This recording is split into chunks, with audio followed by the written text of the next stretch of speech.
budget update based on proposed governor's budget, including state revenues, and this is for information. Before I begin my presentation, I want to make 3 comments related to Mr. Kern's remarks. First of all, there was an advertisement as required by the code placed in the Covington, the Virginian Review back in December, well in advance of the time requirements. I have a copy of that in my office as we speak because I have to provide it to the auditors each year. Secondly, he made a comment that I had blamed the board for the substandard budget process and document we use. I've never blamed the board for anything. What I have said is that if the board wishes for us to change the process and the documents we use, I'm certainly happy to do that, but that's a board decision, not an individual one. And finally, to this day, at this very moment, you can pop on our website under the Department of Finance, and you can find the detailed budget, which is published every year upon the approval of the Board of Supervisors. It's the detailed budget line item by line item, both revenues and expenditures. It's available at any time anyone wishes to access the website and view that. So I just wanted to make sure those items were clarified before proceeding on with the budget. And before you get started, Mr. Rice, this is a working budget. It's not the finalized budget, and so this is just our working document. I've been to places where we did a more formalized budget at the beginning, but when I saw this, and Alleghany County was doing it for a number of years, I liked it because it's a working budget.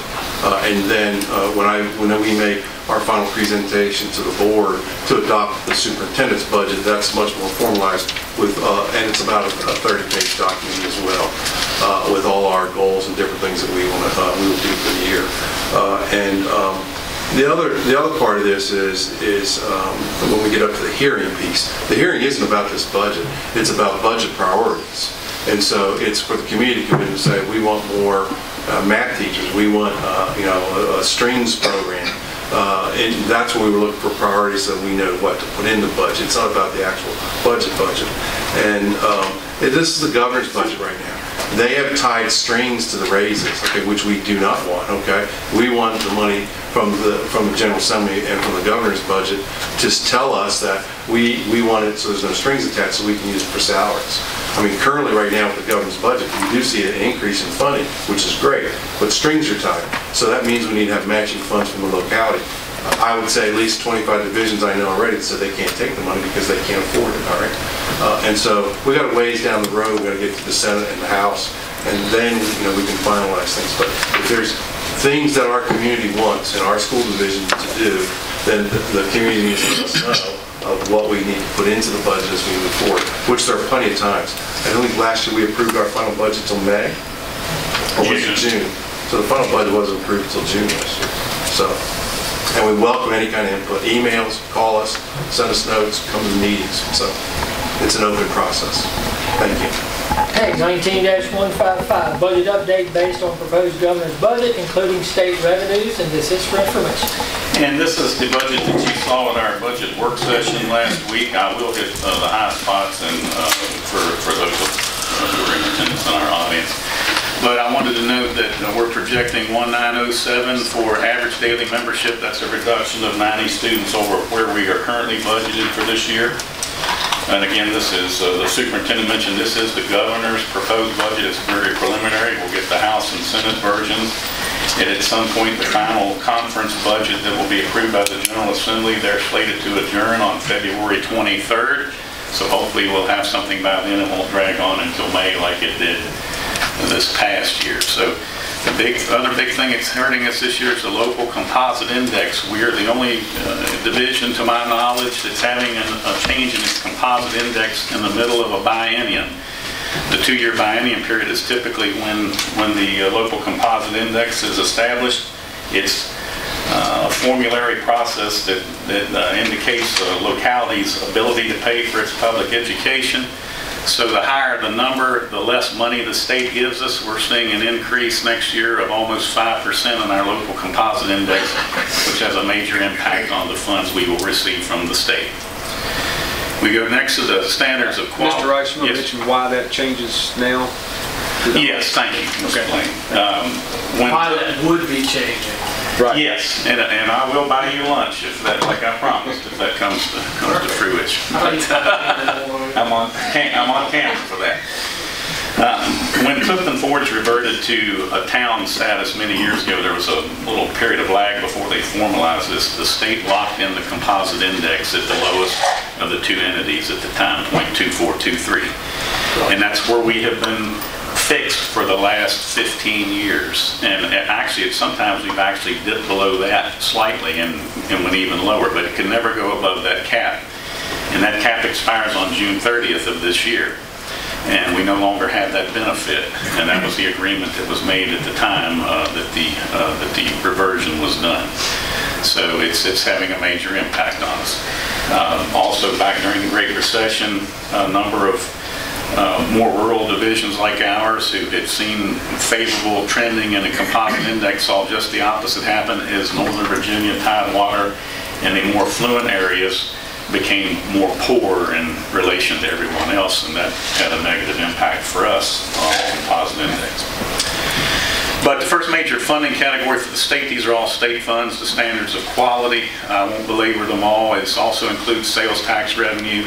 We're projecting to have $1.1 million less in state funding for standards of quality for the next fiscal year, 2019-20, than we currently have budgeted. That's a major impact. Next is the incentive programs, and I will make some remarks as you'll see split funded here, and you'll see numbers change. The state flip-flops year to year on where they fund certain items through incentive programs or lottery funded programs, as we'll see later on. So you'll see it looks like we're having a major reduction in at-risk funds, but we'll pick that up down in the lottery section.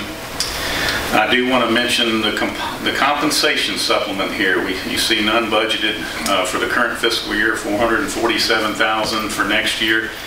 That is the state's allocation to us to provide a total 5% increase over the biennium, over the 2-year period. We gave 2% this current year, which means we've got to give an average of 3% next year in order to receive those funds. If we don't do that, as the superintendent mentioned earlier, some divisions are having to leave it on the table. They don't have the capacity to pay their required local match. So that's a major categorical change. And we also have the special education regional tuition, which is new this year. And Dr. Heath and Mr. Katulka and I have been working on how that can impact favorably our current operating expenses, which we feel it can, and that's good timing for us. That's a whole nother meeting we could go into explaining that process, but it's a good thing for us. The small school division enrollment loss, we received $277,000 this current fiscal year. We don't receive that next year. That money has been earmarked in our current budget to carry forward into the next fiscal year to help balance our budget. You'll see the effect of that later on. And if I can add one piece, that's something that we are working a lot with our legislators to put that back in for us this year. It wouldn't be as much, but absolutely. And that date I gave you is February 13th. I believe so. Yeah, we're actually going to be meeting with all the legislators from rural counties to get that put back in for us. Another impact of the local composite index change is the VPSA funding. The Virginia Public Schools Authority funds bond issues to pay for technology, and we receive a certain amount of that every year. We've been receiving $50,000 more than we normally would because they gave us the $50,000 allotment for Clifton Forge and for Alleghany County. The Clifton Forge one goes away because of the local composite index change. That's the reduction of $50,000. Categorical programs are small for us. The school lunch, items highlighted in yellow are items, funds we receive that really don't impact our budget. We transfer those on to other entities. School lunch goes to the cafeteria fund. Special education homebound remains with us, but it's still a reduction of $1,500 there.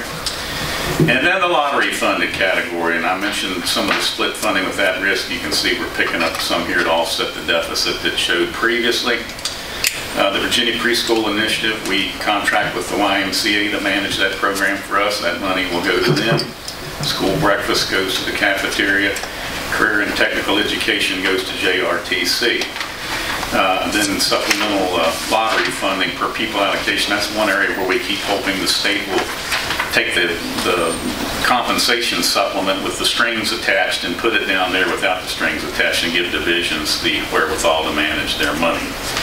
So with all that, we see a total reduction in state funding of $749,597. Major reduction. All right, Ms. Bess, you'll scroll on. Okay, under other state revenues, we received national board certification funds from the state for those teachers of ours who have qualified for that. We have some who have retired who previously received that and no longer are here. So we'll receive $7,500 less. We'll have a corresponding reduction in our expenditures because of that. We budget flat Medicaid reimbursement. And again, it shows a deficit, but it's actually a wash because revenues reduction will be offset by an expenditure reduction. Federal revenues, they're hit or miss every year, as our instruction office can tell you. The amount that's budgeted is based on the current year projection the state provides to us for these various titles. Again, they're all federal funds. They are reimbursable, which means we have to spend the money and then we receive reimbursement, so we budget the same amount of expenditures as we will on the revenues. With federal monies, you cannot supplant, you cannot use that money, so you can reduce your current local and state expenditures and also with that. So can't help us in that. And this is also a major area where we change to make sure we have the local board supervisors appropriate enough money for us each year. E-rate reimbursement is going down significantly, and that's due to it's a reimbursement we receive from the federal government for telecommunications costs, and Mr. Allman and his team this year negotiated a new phone contract for us, which also included an all-new phone system on top of that for significantly less than we were paying the previous vendor.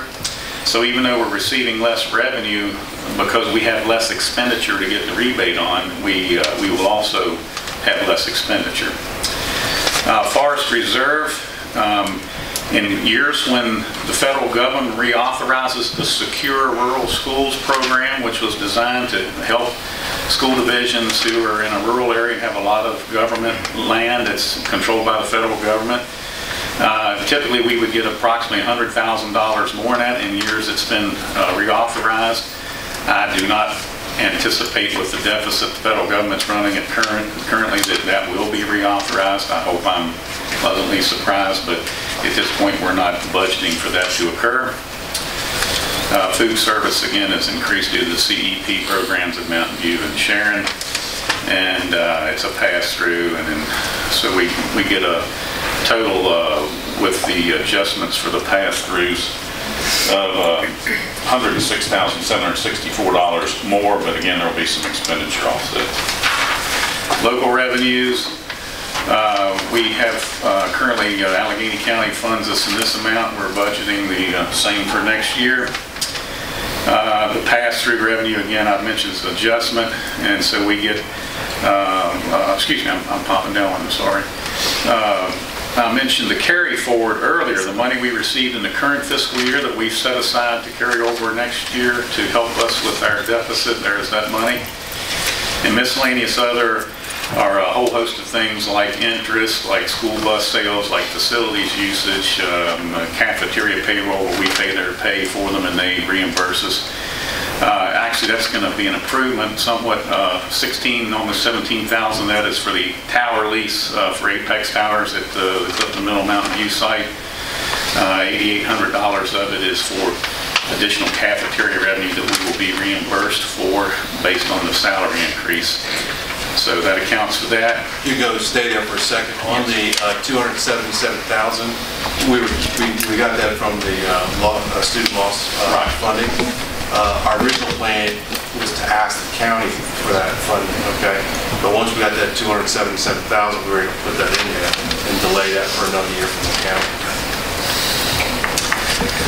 So we have a total, after we adjust for the pass-throughs, we have a total deficit of $348,646 we've got to make up right from the start.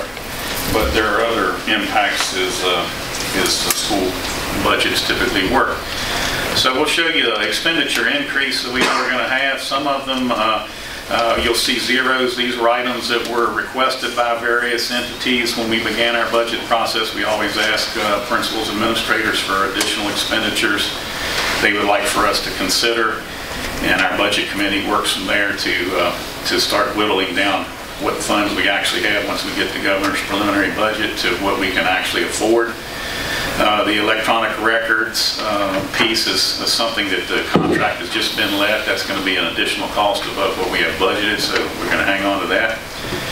The estimated cost of providing the 5% over the biennium salary increase for all employees, which would be 3% for next year, is estimated at $268,695. It would be higher, but we have replacement benefit in this current fiscal year that will help offset that cost next year. Our insurance consultant has estimated, based on our most recent claims experience, our health insurance will increase 7%. That is very preliminary. We don't know that yet. Based on that and trying to have the board maintain the base contribution for our base plan, it's going to take us another $114,000 to fund that. We have an additional $60,000 for attorney's fees to have an attorney present at our board meetings like the county does. Just scroll down just a hair, please. Another $110,221 additional expense for the SPED regional program that I mentioned earlier. This will be new expenditures. We have current staffing that can be funded by that program, but we will require additional staffing. That's the estimated cost of that. We also estimate to add another special education teacher that would serve multiple schools due to our enrollment figures in special education. And that's, again, that's an estimate of an employee who starts at step 4 on our scale, has a master's supplement, takes single health insurance.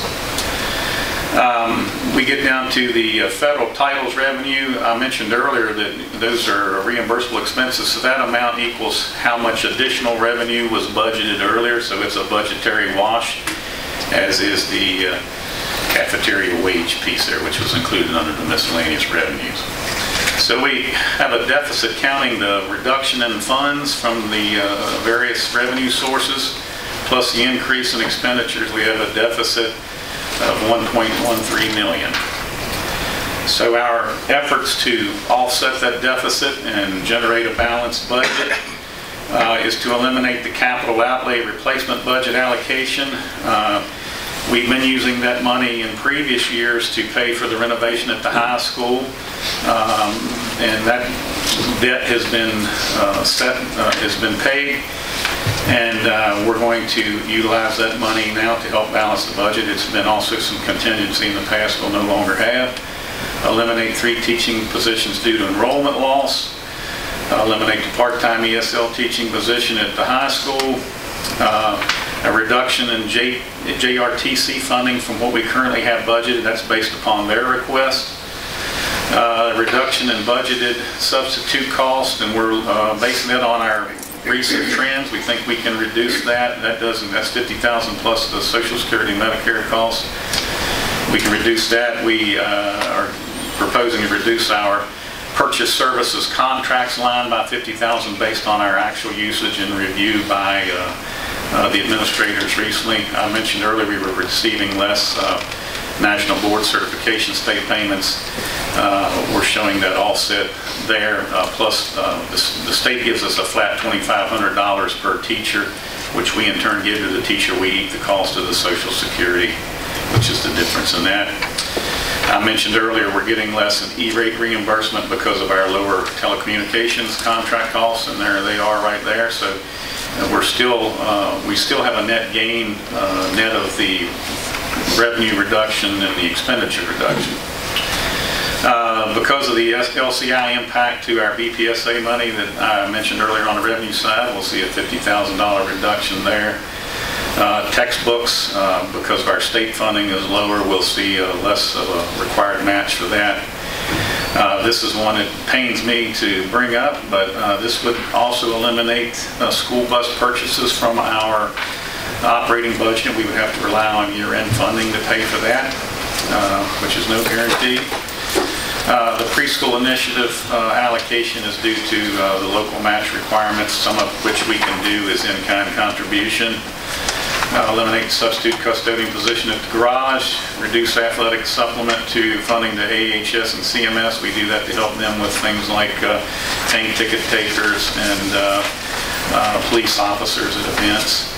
And then this is a new one here for us, the non-SPED IPOP tuition increase. We've considered beginning to charge for our non-SPED students who attend that program like most other divisions do. I know Botetourt, I think, charges $50 a week.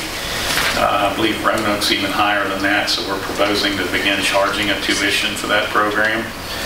And all those items together get us to an expenditure offset equal to our deficit and a balanced budget. And again, this is very, very preliminary. It will change between now and whatever's finally approved. That much we do know. But we're positioned to deal with that as best we can. And where are the nurses in this? The nurses are already cut. We have enough funding in our current budget. The nurses are in a separate fund currently, the way it was structured with the Alleghany Foundation in Covington. And we have to budget enough money in our operating fund every year to pay our portion that is not paid by the foundation. We transfer that to the Fund 3, the nurse grant. We have enough money currently budgeted to cover the cost of the nurses, including their salary increase next year. That does not include the nurse coordinator or the nurse secretary. These are just the school nurses that are covered currently. Other questions? Also to be said along that line, Ms. Sneed Johnson wrote a grant. Sorry? Thanks for thinking of that. Ms. Sneed Johnson, Superintendent Covington, wrote a grant, which I signed off on, and I appreciate her hard work on this, to the Alleghany Foundation to cover the cost of the nursing coordinator position and the aides position. We have changed the job description so it's more about health and wellness that would reach out into the community with the hope that the foundation would fund that grant for a 3-year period. And we'd all be happy to answer any questions. I didn't have 35 more pages. Well, I'm probably out of a job now because the chairman told me I had 3 minutes, and I think I exceeded that just a little bit. So. Let's try this. Board members, any other questions? Okay. I got to just add one thing. If you do have questions, pick up the phone, give us a call, and we'll walk you through anything you have. I know Ms. Eckner has asked a few this week as we were looking at different things. And anybody else wants anything, please just let us know. We'll help you with any way we can. Okay, that goes for you too. All right?